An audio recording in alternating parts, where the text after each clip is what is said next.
सो hi guys, सो आज हम background verification के कुछ क्वेश्चंस की बारे में बात करेंगे।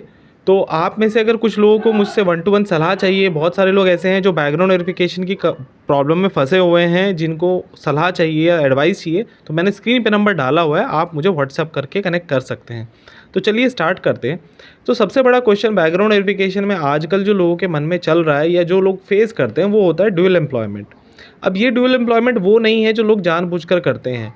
ये होता क्यों है, कैसे है, इसके बारे में ही मैं आपको बताता हूँ।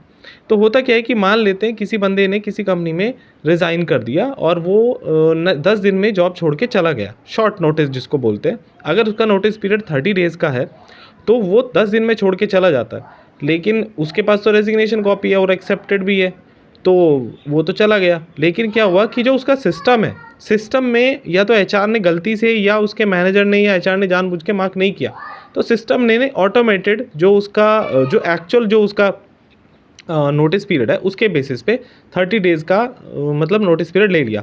बट ये बंदा तो 10 दिन के नोटिस करने के बाद किसी और कंपनी में ज्वाइन कर गया। अब ये तो कहीं काम कर रहा है, मान लो उसने 11 तारीख को छोड़ा और 12 को उसने कहीं पे ज्वाइन कर लिया, 12th को, तो अब वो 12 तारीख से काम करना शुरू कर दिया।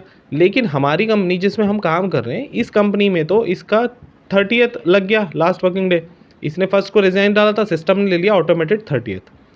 अब जब इसका एक्सपीरियंस लेटर बन के इस बंदे के पास आया तो वो आया 30th का। अब 30th का रेजिग्नेशन लेटर अगर आ रहा है उसके पास, तो भाई उसके लिए तो दिक्कत हो गई, क्योंकि उसने वो तो ड्यूअल एम्प्लॉयमेंट चला गया। अभी प्रेजेंट कंपनी में तो कोई दिक्कत नहीं होगी, लेकिन जब ये यहाँ से किसी और कंपनी में जाएगा, क्योंकि यहाँ तो ऑलमोस्ट बैकग्राउंड वेरिफिकेशन उसका हो ही चुका है, जब वो नेक्स्ट कंपनी में किसी और में जाएगा तब उसको प्रॉब्लम आएगी, तब ड्यूअल एम्प्लॉयमेंट होगा। और सेम केस उसका पीएफ वाले यूएन में भी उसका ड्यूअल एम्प्लॉयमेंट शो कर रहा है। तो अब यूएन में तो चलो वो मेल वेल करके या ग्राइवेंस का टिकट रेज करके वहाँ से रिमूव करा के इसको ठीक करा लेगा, बट वो भी एक बहुत टाइम टेकिंग प्रोसेस है।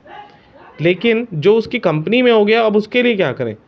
इसके लिए हम लोग ये कर सकते हैं, जब भी ऐसा कुछ हो तो आप अपना एक्सपीरियंस लेटर या जो भी डॉक्यूमेंट कंपनी ने इशू किया है उसको अपने रेजिग्नेशन कॉपी के साथ अटैच करके उस कंपनी के एचआर को मेल करें, और उस मेल का जो एक कॉपी है वो कॉपी अपने पास भी रखें। क्योंकि अगर आप किसी भी नेक्स्ट कंपनी में ज्वाइन करने जा रहे हैं तो आपके पास एक प्रूफ तो होना चाहिए ना कि एटलीस्ट आपने उस कंपनी के एचआर को इन्फॉर्म किया है, भले ही चाहे वो उसको चेंज ना करे, बट आपके पास एक सपोर्टिंग डॉक्यूमेंट होगा जिससे आपका बैकग्राउंड वेरिफिकेशन में कोई प्रॉब्लम नहीं आएगा। तो जब भी आप किसी कंपनी में ज्वाइनिंग के लिए जाएँ, अगर आपका डॉक्यूमेंट उस टाइम तक ठीक हो गया है तो बहुत अच्छी बात है, और अगर नहीं हुआ है तो आप वो डॉक्यूमेंट वहाँ पे सबमिट करके अपना काम कंप्लीट कर सकते हैं। तो आई होप ये वीडियो आपको हेल्प करेगा। लाइक शेयर कमेंट ज़रूर करें, और जिन लोगों को मुझसे वन टू वन कनेक्ट करना है वो पेड कॉल में व्हाट्सएप करके मुझसे कनेक्ट हो सकते हैं। So thank you so much and best of luck.